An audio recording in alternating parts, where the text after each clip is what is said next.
우리 찬양으로 영광 돌린 찬양대 위에 다시 한번 격려의 박수 하도록 하겠습니다.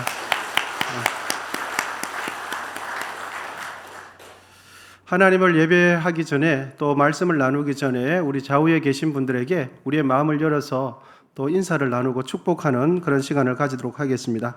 사랑합니다. 축복합니다. 참 잘 오셨습니다. 은혜로운 주일 되십시오. 매일매일 힘내십시오.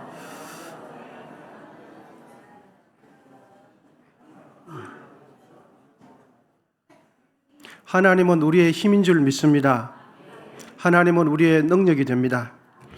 사람에게 있어서 먹는 문제는, 먹고 사는 문제는 대단히 중요한 문제죠. 사람은 태어나는 순간부터 입에 들어갈 것을 찾는 것이 사람입니다. 앞을 잘 보지 못하는 신생아 아기를 생각해 보십시오.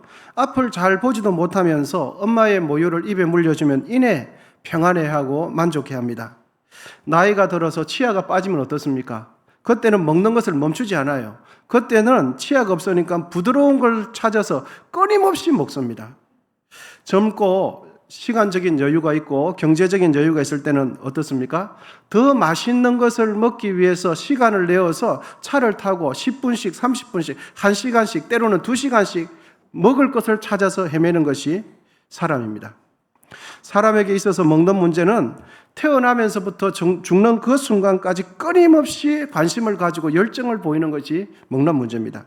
왜냐하면 먹는 문제는 사람의 목숨, 자신의 생명, 자신의 건강과 직접적인 영향을 주기 때문입니다. 그래서 사람은 살기 위해서 먹기도 하고 더 좋은 것을, 내 몸에 좋은 것을 먹기 위해서 열심히 일을 하면서 노동을 살아가는 것이 우리 사람 아니겠습니까? 오늘 본문은 예수님께서 마귀에게 먹는 문제로 시험을 당하세요. 예수님은 공생의 사역을 시작하기 전에 40일 밤낮으로 금식하며 기도에 매진함으로써 심히 굶주리셨습니다. 바로 이런 때에 시험하는 자가 예수님께 접근해서는 예수님의 가장 연약한 현재의 그 약점을 파고들어서 시험을 합니다. 그래서 이렇게 제안을 합니다. 이 돌을 떡덩이로 만들어서 먹어보라. 배고픈 자에게 가장 원하는 것이 여러분 무엇입니까? 떡이죠. 빵이죠. 먹는 거죠. 그런데 마귀의 그 유혹은, 제안은 단순히 육신의 배고픔을 채우라는 뜻이 아니었어요. 마귀의 그 교묘한 제안은 굶주린 가운데 계시는 예수님의 허점을 노려서 하나님의 아들 되시는 예수님의 정체성을 흔들어 놓기 위한 마귀의 아주 교묘한 계략이었습니다. 하지만 예수님께서는 이런 사탄의 유혹을 바로 단번에 간파하시고는 사람의 진정한 삶의 이유, 사람에게서 있어서 참 생명이 되는 것이 무엇인지 말씀으로 마귀를 물리치셨습니다. 사람은 육신의 배고픔을 채우는 것이 다가 아니라고 말씀해 주셨습니다. 예수님께서 마귀를 물리칠 때 하셨던 그 말씀을 우리도 믿음으로 이 시간 같이 선포해 보기를 원합니다. 우리 같이 한번 읽도록 하겠습니다. 시작. 사람이 떡으로만 살 것이 아니요 하나님의 입으로부터 나오는 모든 말씀으로 살 것이라. 할렐루야. 예수님께서 선포하신 이 말씀은 사람은 어떤 존재이고 사람은 어떻게 하면서 살아가야 하는지를 깨닫게 해주는 말씀이 됩니다. 사람이 떡으로만 살 것이 아니요 여호와의 입으로부터, 하나님의 입으로부터 나오는 모든 말씀으로 살 것이니라 라고 하신 이 말씀은 하나님께서 우리에게 세 가지 교훈을 깨닫게 해줍니다. 첫째, 같이 읽겠습니다. 시작. 사람은 육신의 몸과 함께 영을 가진 영적인 존재입니다. 그렇습니다. 이 말씀이 우리에게 깨닫게 해주는 첫 번째는 사람은 육신의 몸도 가지고 있지만 하나님을 닮은 영적인 존재인 것을 가르쳐 줍니다. 창세기 1장 27절 하나님이 자기 형상 곧 하나님의 형상대로 사람을 창조하시되, 사람을 창조할 때 무엇을 통해서 창조하셨습니까? 하나님의 형상, 영적이신 하나님을 닮도록 창조하셨다라고 말씀합니다. 하나님께서 사람을 창조하실 때 가축, 동물과 달리 영적인 존재로 창조하셨다는 것을 믿으시기를 축복합니다. 그래서 사람은 육신의 생명과 함께 영적인 생명을 가진 존재가 사람이에요. 몸의 생명, 육신의 생명이 살아있기 위해서는 우리는 육신의 생명을 위해서 떡, 일용할 양식을 반드시 먹어야 합니다. 그러나 먹는 문제가 해결된다고 해서 다 해결되는 것이 아니에요. 왜냐하면 사람은 하나님의 형상을 닮은 영적인 존재이기 때문입니다. 예수님께서 사람은 떡으로만 살 것이 아니요 라는 이 말씀은 음식을 부정하는 것이 아니에요. 사람에게는 먹을 떡이 있어야 한다. 사람에게는 물질이 있어야 한다. 돈을 부정하는 말씀이 전혀 아닙니다. 이 말씀은 먹고 사는 문제가 해결된다고 해서 물질이 풍족하다고 해서 사람이 사람다워지는 것이 아니라는 것을 말씀해줘요. 먹고 사는 문제가 해결되면 내 삶에 아무런 문제가 없어. 나는 괜찮은 사람이야. 나는 꽤나 유능해. 나는 지혜가 있는 사람이야. 나는 능력 있는 사람이야. 내 삶에 무슨 문제가 있어? 먹고 사는 문제가 다 해결되고 나의 노후가 해결되고 나의 경제력이 다 해결되는데, 이렇게 생각하는 사람은 여러분 이렇습니다. 떡으로만 사는 사람이에요. 육신으로만 사는 사람이에요. 여러분, 우리는 육신의 생명도 가지고 있지만 영적인 생명이 있다는 것을 믿으시기를 바랍니다. 예수님은 누가복음 12장을 통해서 떡으로만 사는 사람의 어리석음에 대해서 이렇게 말씀해 주십니다.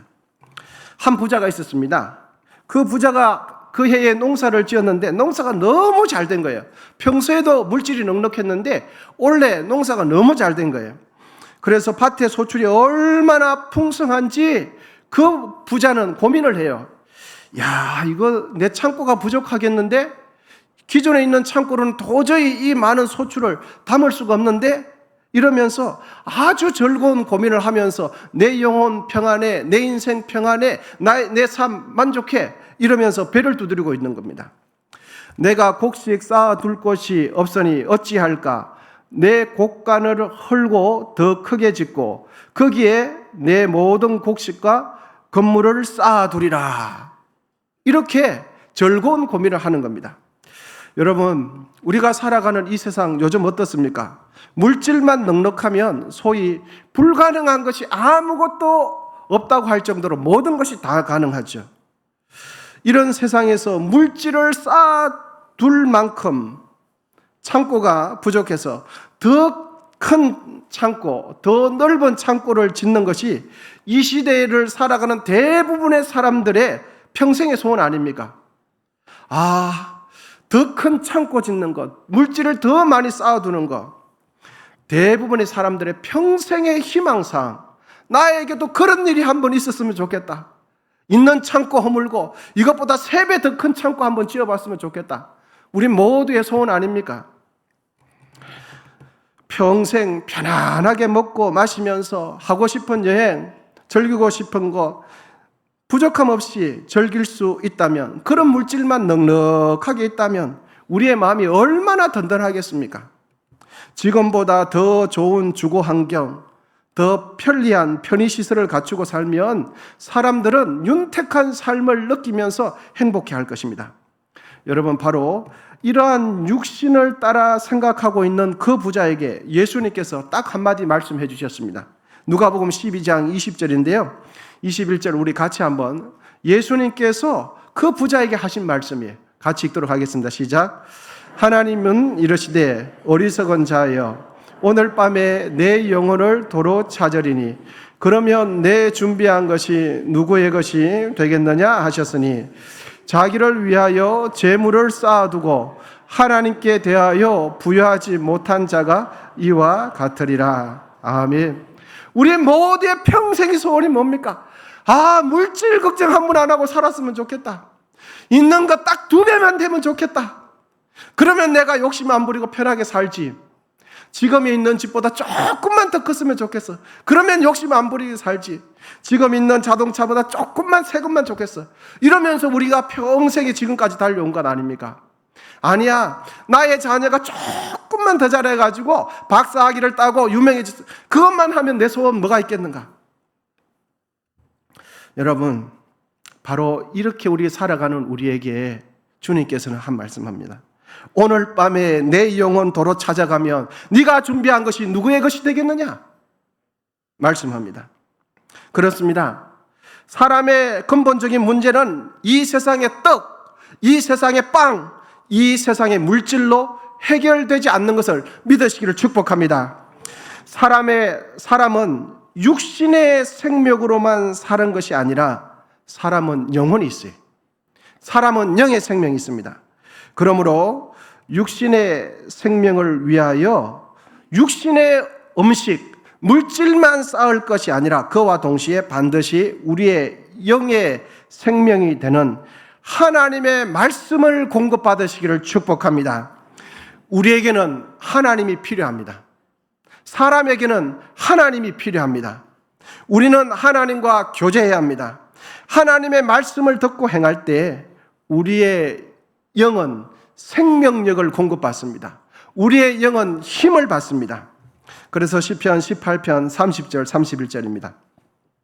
하나님의 도는 완전하고 여호와의 말씀은 순수하니 그는 자기에게 피하는 모든 자의 방패시로다. 그 다음 말씀 우리 같이 읽겠습니다. 시작.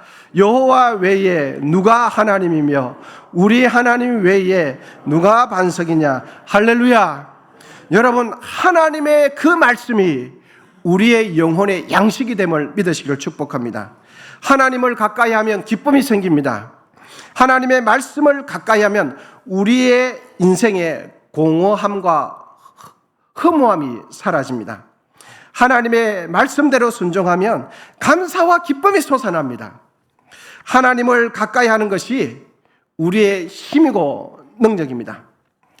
사람이 떡으로만 살 것이 아니요 여호와의 입으로부터, 하나님의 입으로부터 나오는 모든 말씀으로 살 것이니라 라는 이 말씀이 우리에게 주시는 두 번째 교훈은 이것입니다. 우리 둘째 같이 읽겠습니다. 시작.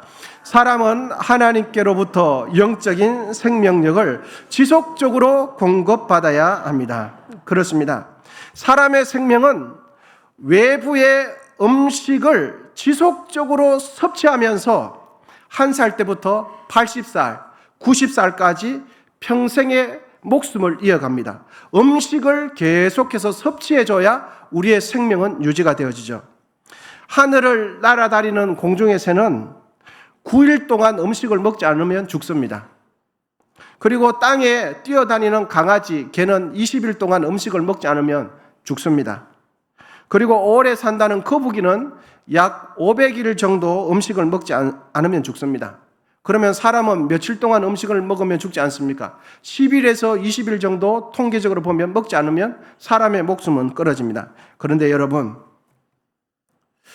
사람을 비롯하여 이 땅에 사는 모든 생물은 외부로부터 음식을 공급받아야 섭취를 해야 살아가게 됩니다. 이처럼 사람의 영도, 우리도 하나님으로부터 지속적으로 영적인 생명을 공급받아야 우리의 영이 힘있고 능력있게 살아가게 될 줄 믿습니다.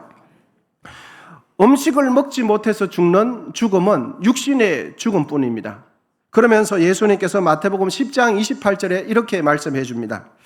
우리 같이 읽겠습니다. 시작. 몸은 죽어도 영혼은 능히 죽이지 못하는 자들을 두려워하지 말고 오직 몸과 영혼을 능히 지옥에 멸하실 수 있는 이를 두려워하라. 아멘. 주님께서 말씀하신 게 무엇입니까? 사람은 육신의 생명도 있고 영혼의 생명도 있다고 말씀합니다. 음식을 먹지 않으면 육신만 죽는데 하나님을 섬기지 않으면 영혼의 죽음이 있어서 영원한 지옥을 벌을 받게 된다라고 말씀합니다. 세상의 떡으로만 살면 이 세상의 떡, 이 세상의 빵, 이 세상의 물질이 사라질 때 우리에게 남는 것은 아무것도 없습니다. 세상의 것만 바라보고 살면 우리의 인생은 반드시 죽음 앞에서 허무함, 좌절과 절망을 맛보게 되어집니다. 그렇다면 우리는 어떻게 하면 하나님으로부터 오는 하나님의 생명을 공급받을 수 있겠습니까? 그것은 우리가 매일매일 음식을 섭취함으로 육신의 생명을 유지하는 것처럼 우리의 영혼을 위해서 매일매일 하나님의 말씀을 읽고 매일매일 하나님의 말씀을 들으며 매일매일 하나님을 의지하고 매일매일 하나님을 사랑해야 될 줄 믿습니다. 하나님의 존재를 믿는 것으로 끝나지 않습니다. 나 하나님을 인정해. 이것으로 생명이 공급받지 않습니다. 하나님의 존재하심을 믿고 확신할 뿐만 아니라 매일매일 하나님을 의지해야 돼요. 매일매일 하나님을 사랑해야 돼요. 여러분, 하나님의 말씀을 읽고 순종하고 하나님의 말씀대로 순종하는 그 순간, 내가 하나님을 사랑하는 그 순간이 우리의 영혼에 하나님의 생명이 공급되는 순간입니다. 음식을 먹으면 그 음식을 먹는 순간에 내 몸의 생명이 유지되는 것처럼 하나님의 말씀을 먹는 그 순간에 내가 하나님을 의지하고 사랑하는 그 순간이 나의 영혼의 생명에 하나님의 생명이 공급되는 순간이에요. 그러므로 하나님의 말씀 안에서 하나님의 생명을 풍성하게 공급받으시기를 축복합니다. 하나님의 존재하심을 믿는 것으로 끝나지 마시고 매일매일 힘을 다해서 주를 사랑하시기를 축복합니다. 사람이 떡으로만 살 것이 아니요 여호와의 입으로부터 나오는 모든 말씀으로 살 것이라 하는 이 말씀이 우리에게 주시는 교훈 세 번째는 이것입니다. 우리 셋째, 시작. 나는 하나님을 사랑하는 삶을 살아야 합니다. 여러분, 우리의 몸은 내가 먹는 음식에 따라서 영향을 받고 먹는 음식에 따라서 우리의 몸이 바뀌어요. 변합니다. 여러분, 많이 먹으면 우리의 몸이 어떻게 됩니까? 뚱뚱해지고 살이 쪄요. 적게 먹으면 어떻게 됩니까? 배가 쏙 들어가고 살이 빠져요. 여러분, 밥을 굽는데도 배가 안 들어가서 살이 너무 많이 쪄서 그런 거예요. 여러분, 음식을 먹는 대로 우리의 몸은 변화가 오는 거죠. 기름진 음식을 먹으면 어떻게 됩니까? 우리 몸에 기름기가 쌓여요. 우리 몸은 먹는 것에 영향을 받고 먹는 것과 우리 몸은 점점 같이 되어져 가요. 먹는 것이 우리 몸의 성분과 비슷하게 되어지죠. 이처럼 하나님의 말씀을 듣고 말씀대로 행한다는 것은 말씀을 행하는 자는 누구와 점점점 비슷해질까요? 하나님과 비슷해져요. 하나님 말씀대로 행하는 자는 점점 하나님을 사랑하게 되어져요. 요한복음 14장 15절입니다. 너희가 나를 사랑하면 나의 계명을 지키리라. 아멘. 14장 21절 우리 같이 읽겠습니다. 시작. 나의 계명을 지키는 자라야 나를 사랑하는 자니 나를 사랑하는 자는 내 아버지께 사랑을 받을 것이요 나도 그를 사랑하여 그에게 나를 나타내리라. 아멘. 하나님을 사랑한다. 무엇으로 증명이 됩니까? 하나님 말씀대로 살아야 돼요. 그래서 오늘 성경 말씀은 사람은 떡으로만 살 것이 아니라 무엇으로 삽니까? 여호와의 입에서, 하나님의 입에서 나오는 말씀으로 살아요. 그것이 하나님을 사랑하는 것이고 그것이 하나님의 뜻대로 사는 것입니다. 여러분, 교회 다니는 사람 되지 마시고 하나님 뜻대로 사는 사람 되시기를 축복합니다. 하나님 말씀대로 행하는 자가 되시기를 축복합니다. 머릿속으로 하나님을 사상적으로 생각적으로만 하나님이 인정하는 사람 되지 마시고 하나님을 온 마음 다하여 사랑하는 하나님의 사람 되시기를 축복합니다. 이 세상은 우리에게 끊임없이 세상의 떡, 세상의 것을 추구하면서 살으라고 이 세상은, 마귀는 우리에게 유혹합니다. 더 큰 것 가지면 행복해져. 더 높은 자리 가게 되면 행복해져. 지금보다 더 강해지면 행복하게 될 것이라고 계속해서 우리를 속삭입니다. 여러분, 더 강해지면 행복하게 되는 것이 아닙니다. 예수님을 사랑해야 행복합니다. 더 높은 자리, 더 많이 가지면 행복하게 되는 게 아니에요. 하나님 말씀대로 살아야 행복해지는 것입니다. 우리 모두 함께 기억하십시다. 이 세상의 떡은 육신적인 측면에서 일시적인 만족감을 우리에게 줄 뿐입니다. 그것이 답니다. 우리의 몸과 마음, 우리의 영혼까지 평안을 누리게 하고 행복을 누리게 하는 것은 우리를 창조하신 하나님의 말씀을 듣고 하나님을 사랑할 때 사람은 평안을 누리게 돼 있어요. 그래서 초가상간, 주님을 찬양하는 그곳이 어디냐? 천국이에요. 많이 가지지 못해도 예수님 사랑하면 너무너무 행복한 거죠. 좋은 차 타지 못해도 상관없어. 걸어 다녀도 주님을 찬양하면서 살 맛이 나는 거예요. 보네포라는 유명한 그 신학자가 이런 시를 남겼습니다. 나는 누구인가? 당신들은 종종 내게 말한다. 마치 영주가 그의 성에서 나오듯 내가 담담하고 밝고 꼿꼿이 내 방에서 나온다고. 나는 실제로 사람들이 내게 관하여 말하는 바로 그 사람인가? 아니면 나는 내가 내 자신에 관해 스스로 알고 있는 바로 그런 사람에 불과한가? 새장 안의 새처럼 불안하고 갈망하고 병들은 나는 누구인가? 이런 자인가? 저런 자인가? 오늘은 이런 자이고 내일은 저런 자인가? 나는 동시에 그 둘이기도 한가? 나는 누구인가? 고독한 질문이 나를 조롱한다. 내가 누구인지 당신은 나를 아십니다. 오 하나님, 나는 당신의 것입니다. 하나님께서는 오늘 본문을 통해서 우리에게 이렇게 말씀하시는 것 같습니다. 나는 너의 생명이다. 너는 내 것이다.